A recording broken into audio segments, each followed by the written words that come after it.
homem que tem Hollywood a seus pés. Superá-lo é quase uma missão impossível.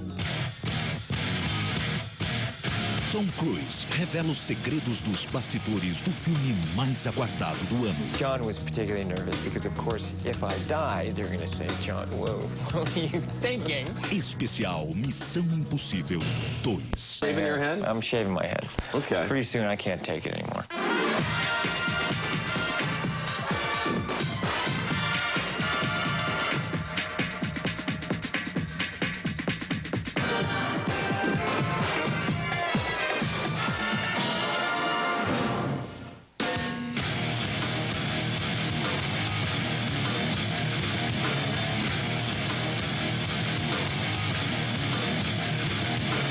Long, strong, and down to on, Tom Cruise 2000 is front and center as star and running the show as producer of the summer's incipient blockbuster, Mission Impossible 2. As producer, he handpicked director John Woo and led his well-compensated actors through the movie's lengthy shoot. Tom and Paramount, they like making the black man rich. That's bought these $800 Gucci shoes. More people in America should do that. Did he say that? As an actor, not only did he grow out his hair, he also performed his own dangerous stunts.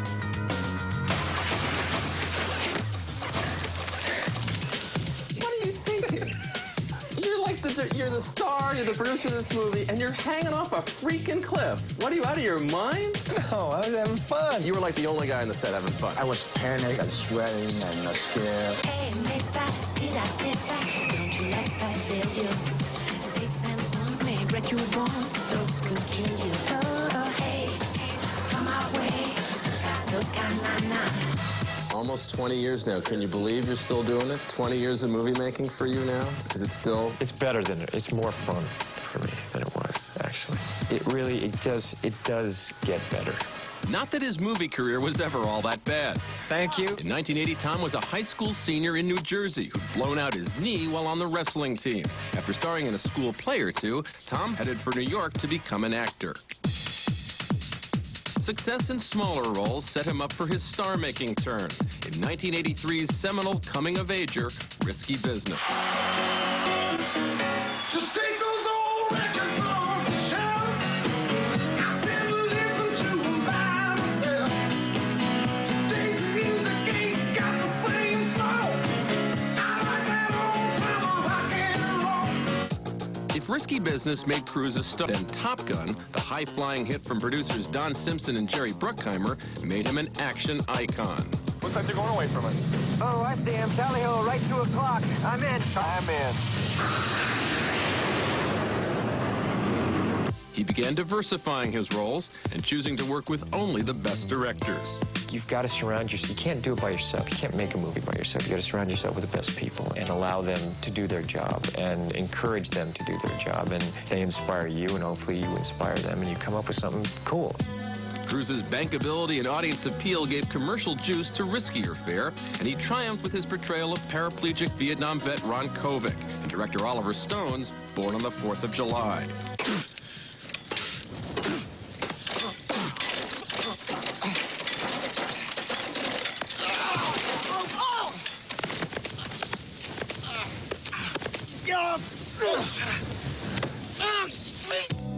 Tom's performance earned him an Oscar nomination, putting him alongside some of the great actors with whom he'd loved to work.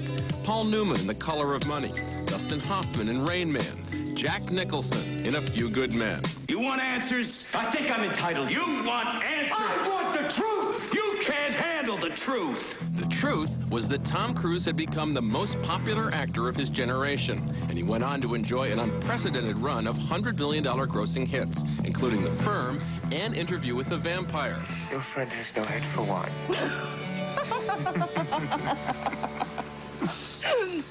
Don't worry. I can warm that cold skin of yours better than she can. Do you think so? Why? You're warm now. But the price is high. You've seen his performance. It is fire. is outstanding. I admire him, a lot. He's got an incredible, business sense about himself. He just seems to know a lot about the movie industry. I mean, he'll say things that I would never think of, I mean, he sees things in a totally different way than I ever would, and that was just interesting to get a whole nother perspective. And I'll say to him, did you read a manual? I mean, how do you know this? Did you go to school for this? Learn by doing was Cruise's method, and by now, he could command up to $20 million a picture. With that kind of clout, Cruise double-dipped in 1996. First, making his producing debut with a big-ticket update of the 1960s television series Mission Impossible. Dum dum dum dum dun dun dun dun bum bum ba dum diddly dee.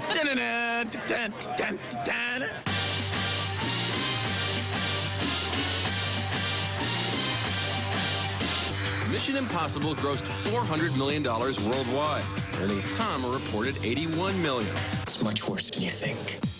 He concluded '96 with an Oscar-nominated performance in Jerry Maguire, which spawned a cash-savvy catchphrase soon heard nationwide. Show me the money! That's it, brother, but you got to yell at Show me the money! I need to feel you, Jerry! Show me the money! Jerry, you better yell! Show me the money! Show me the money! Do you love this black man? I love the black man! Show me the money!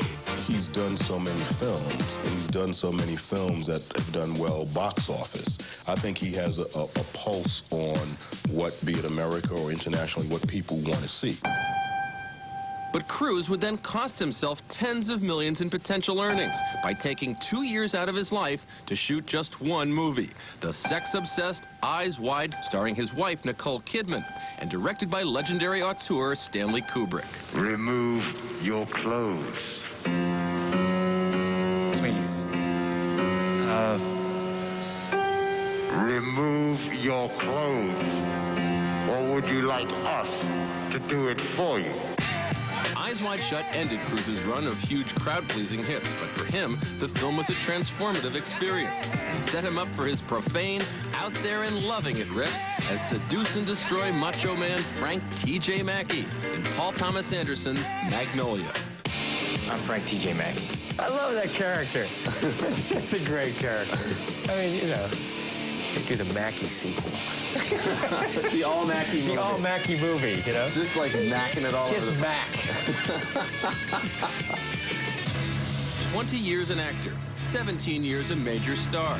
Cruise enjoys and is grateful for his success, film legacy he can already claim. And the hits just keep on coming. Is it great to have an audience that still can point to like 5 or 6 movies from years and years ago and say, God, I love that scene in Risky Business. I love that scene in Top Gun. I love that scene in Yeah, that Do Good that Man. is really nice. You just appreciate it, and I love what I do. And who wouldn't love doing this?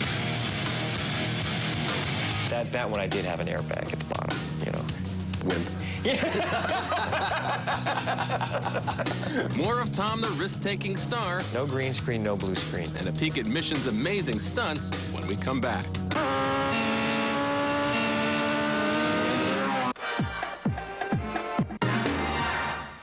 You're no stranger to action pieces of various sorts, Yeah. from Top Gun, Days of Thunder, Yeah. even The Firm had action things and stuff. Disclaimer here. I don't recommend it for everyone. I can't shoot this son of a bitch. Let's see if we can have a little fun with him.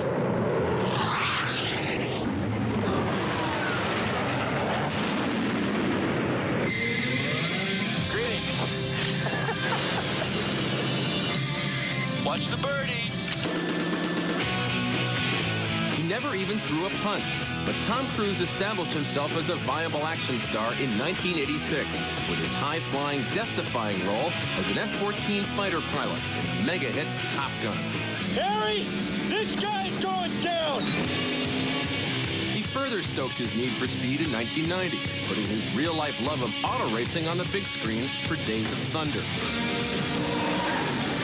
Son of a bitch! Here come the cars to the finish line. It's Cole Triple taking the win. I've no wish to fight you. He's no wish to fight me. In 1992's Far and Away, Cruise stripped to the waist and swung from the heels, beating the brand anyone who crossed his path, and taking a few shots himself in this 19th century screwball epic. I didn't realize that I'd be fighting about 10 guys a day, so it got pretty violent at times. No one wanted to break my ribs or be responsible for that. So I'd say, it's okay, just lay it in there and let's move on. And so that's what they started doing. Tom expanded his resume as a stunt-worthy leading man in '96, when he took on the role of Ethan Hunt in the first Mission Impossible. The train was dangerous. That was pretty demanding, getting hit by that wind all day. There's a flip I do on the train and all that. That wasn't as dangerous. Being dragged across the top of the train, there was one point that was quite dangerous.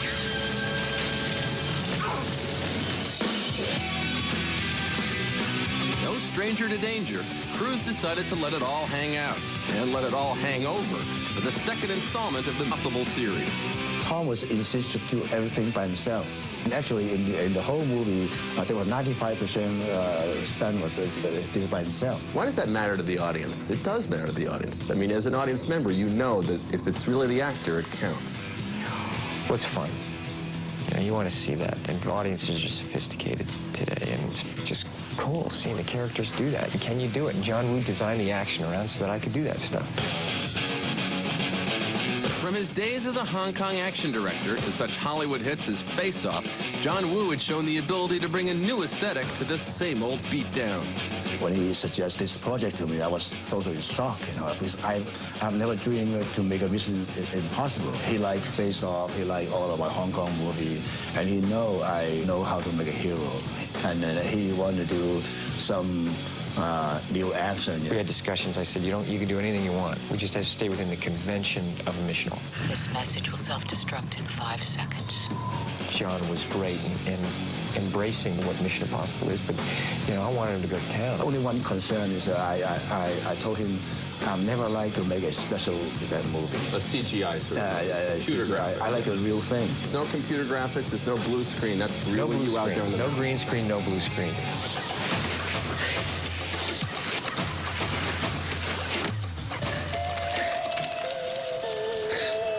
When we saw the rock climbing scenes, the cliff was pretty high. It's about 2,000 feet high, 2,000 feet high. Yeah, and there was no protection on the ground. So Tom, he would just have some kind of a safety cable, but it doesn't help. John was particularly nervous because, of course, if I die, they're going to say, John, whoa, what are you thinking? I was panicked and sweating and scared, and I prayed all the time. I prayed for him, and I began to watch a monitor. I closed my eyes.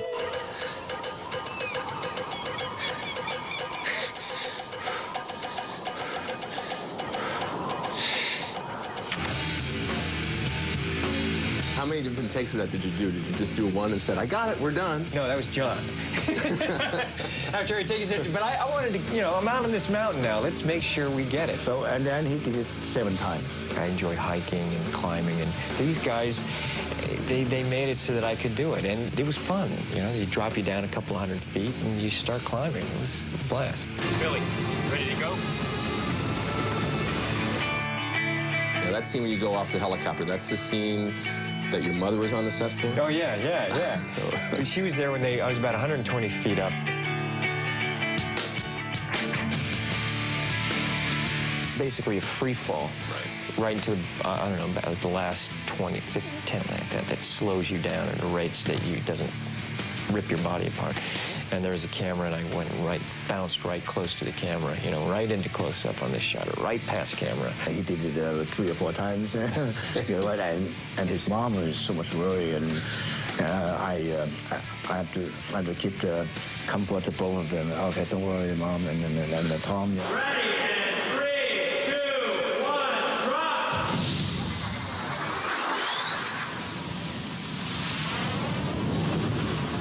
Cut! Does your wife get nervous when you do stuff like that? She knows how excited I get about it, and she just says, I just want to say this, just be careful. I know you're going to be careful, but I have to say this, be careful. Don't be nervous, I'm fine. If I'm nervous, then get nervous, but I'm not nervous. So she knows if I get nervous about something, then she can be nervous. nervous. Coming up, the music that cranks the soundtrack, plus a look inside the world of Mission Impossible 2 when we come back.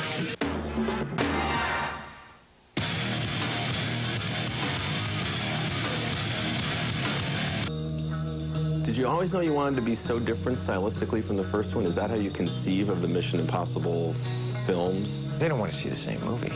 We've already done that. And also with the Mission, you can go to different places and you can have different teams. You can create anything you want.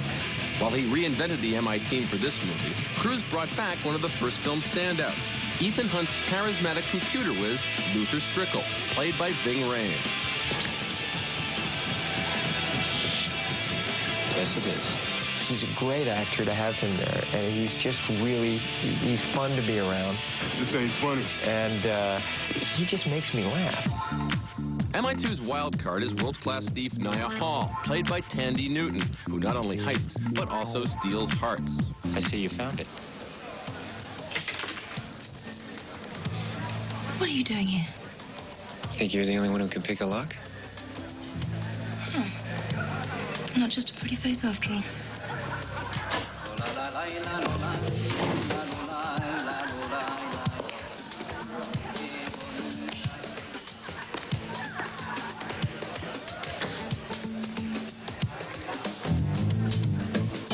It's fun to act in a bathtub, isn't it? So much fun. I mean, for a start, you're in this ridiculous position. Do you mind if I'm on top? It's very suggestive what's going on, but the characters, neither of them are there for that reason. He's there to recruit her for a job.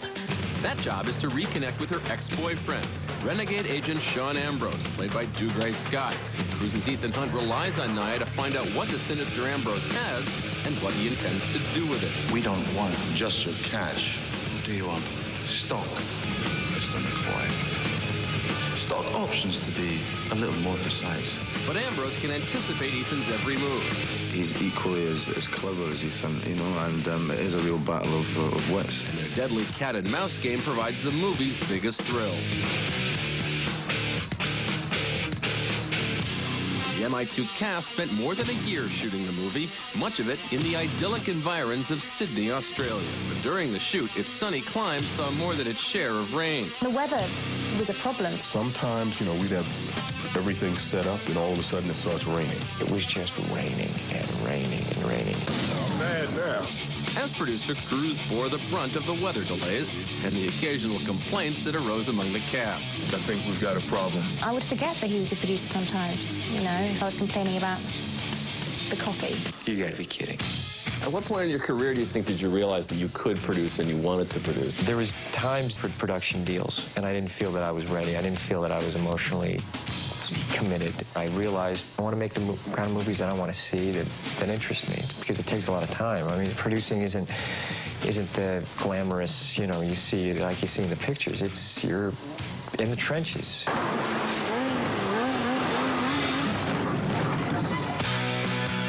Cruise had sought out action man John Woo and encouraged him to serve up his vision of the human experience. And while the film is chock-a-block with his trademark kicks, shots, and stunts, Woo was most intent on giving the movie an emotional backbone. We shot all the action with emotion. I always believe that action should be part of the story and part of the drama. Luther, we're out of time. On the count. Please, baby, open up. Open up. 5, 4, Come on. 3, 2, 1. I'm going now. Even though it's a massive spectacle and you've got incredible action sequences, you still care about what the people are going through. Sorry. And you identify with the characters too, which is unusual for this kind of film. It was such an adventure for me being with John and seeing how he works. I've never worked with anyone like him. Having fun? Is this a John Woo movie? I think so. It had all of my signature, you know, like Two Guns, the romance, the humor, pigeons. The fights with Dougray and Tom have a kind of choreography to them. When I choreographed all the actions, I listen to the rock and roll music. Really? Yeah, that gave me a lot of great energy. Do you remember what you were listening to? The Spice Girls. If you wanna be my lover, you have got to give. But acts such as Metallica and Limp Bizkit would drive the MI2 soundtrack. It's a far cry from the neo-techno grooves of Mission 1. How'd you put together the soundtrack? Because this is a big part of every big movie now, and you've got some great guys on this, Metallica. I feel lucky because Metallica's never done a song for a movie before. The whole movie just screams big. So we wanted to try and kind of write a song that just had a lot of size to it and a lot of energy and movement to it that would sort of just complement the energy in the movie.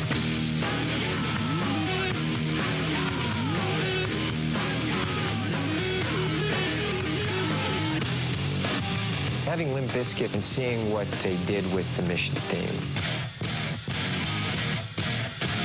they came in and he just kicked it. He just rocked it. Mission Impossible 2 gives audiences the Tom Cruise they've enjoyed on screen for more than a decade and a half, and hopes its star and producer serves up some brand new thrills that'll keep them buzzing throughout the summer.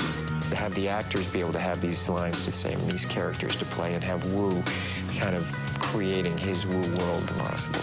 It is living the dream, man. That's living the dream for me.